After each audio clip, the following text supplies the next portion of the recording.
อย่าไปใกล้ก่อนจัดแจงสถานที่กินเมียปลาแดกเด้อสบายดีสุขสุขคนแม่จะบ่กินว่าสิ แน่นอน พันพักพัน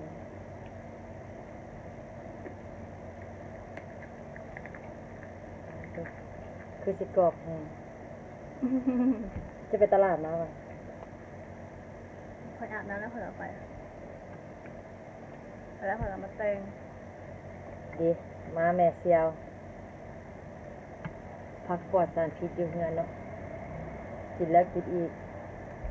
มันนั่นต้นน้อยนะก็เลยจกมากินไปซะจกมาซะถอนมากินไปเลยแล้วปลูกใหม่แล้วอาชีพปลูก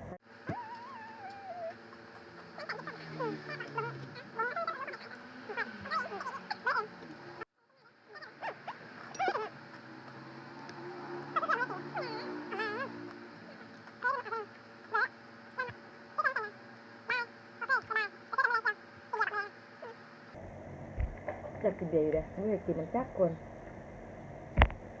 วันศุกร์เราได้กินเบียร์บอกจะเมื่อใด มันผิด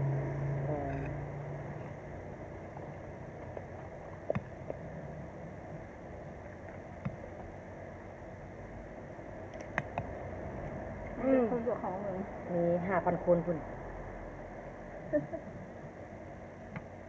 ตายเลยจะบุกินพักเนี่ยคอยหลับแพ็คนี่ใจพอประจักษ์กับเที่ยง กินอะไรกินอะไร คอยว่าสิเมื่อบ้านได้เนี่ย บ้านแหละ พวกควยขี่รถจักรมา นี่แหละ มื้อนี้เนี่ย เมื่อนี้ เมื่อนอน แต่นั่นคือเดือด แต่คนเดียวนี่อะไรกาแฟ จะใส่เยอะได้ ไปงานนี่แหละแต่เจ้ากำลังเห็นงามอยู่ดี จะให้ไข่ก่อน ฮะ จะให้ไข่แล้วใช่ไหม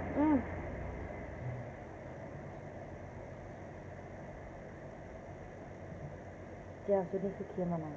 เข้มมาเขาใช้น้ำตาลมากระไรนะ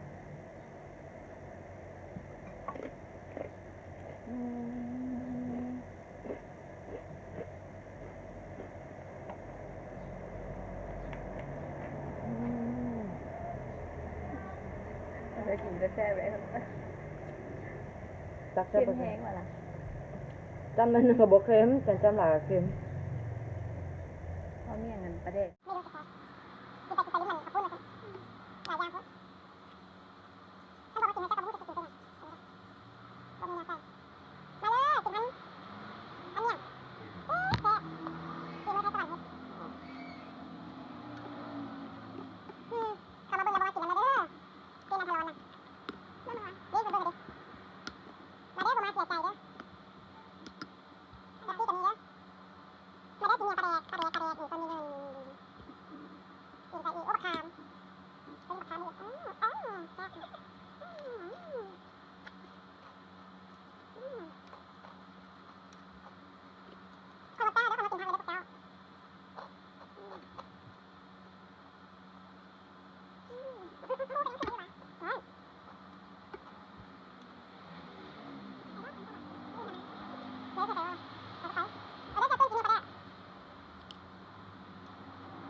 มีไผ่ที่สนใจเข้าโฮมทิปน้ำบอซิเมื่อผัวควาย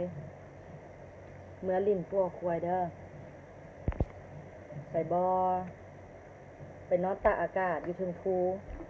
เย็นจากเมื่อคืน1 2 คืนมาแต่ว่าขี่รถจักรไปได้บ่ได้ขี่รถไง ไปแล้วไปชมมือมันไปมือเดียวแล้วบอกเขาว่าน่าจะเลยคือแบบเศร้าก็ฟังไม่กันแม่ทิกหน้าบอก งานกับที่นะเอาไปมือใดก็ได้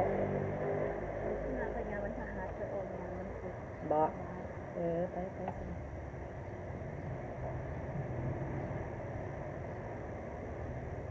แ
ล้วกลางมันเลย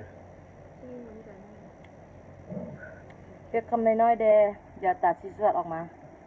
เรียกคำน้อยเดี๋ยวเขาจะเอาบทแซ่อีกคำยังไงด้วย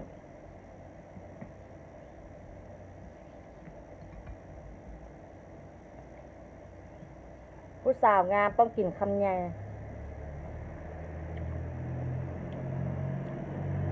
เดี๋ยวนี้เขาบอกกินคำน้อยแล้วเขาชื่อว่าดัจจริต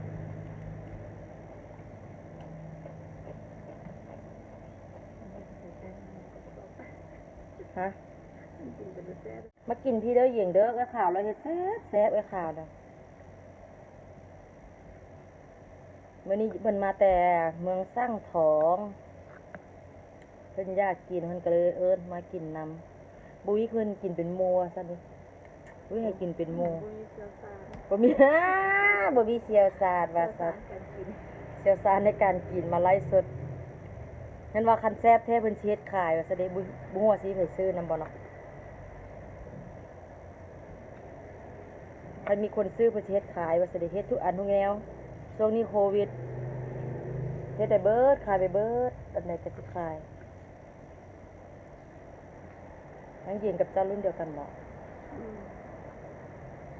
เสียงคอยว่ะอ้ายเขาว่าบ่กินแฮงกว่านี้บ่มีไม้นะมื้อหน้าก่อนไปซื้อไม้ทอนเงินซื้อไม้ก่อนพันไปพักนะพันใส่พื้นโนดพี่น้องจึงแซ่บความแซ่บความนัวว้าย ขอบใจทุกคนเด้อที่มาเบิงติดตามไปติดตามเพจมีหยมงให้เด้อมีหยมงชาแนล มันหญิงเป็นไม่งาม เมื่อบ่ได้บ่มีรถเสียงคอย อยู่เป็น มือใดสิเมื่อบ้านอ้ายอยากไปถ่ายคลิปนำทับอิดคิดว่ามื้อนี้เนาะจะว่าคลิปทิศหน้าว่าสิไปเพราะว่ามีหมู่สิไปนำทิศวันที่24 25ที่จะสิไปอันปักซันหั่นแหละ เอาไปเดี๋ยวจะไปกิน มาเลิกกินเมียปลาแดกนิด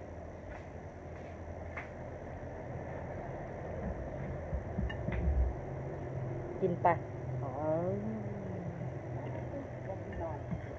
มานับเชือกไปแบ่งให้เล่นละให้กันจะบ๊ายบายสีแม่แล้ว แล้วสุดท้ายบ๊ายบาย กินเนาะ เออ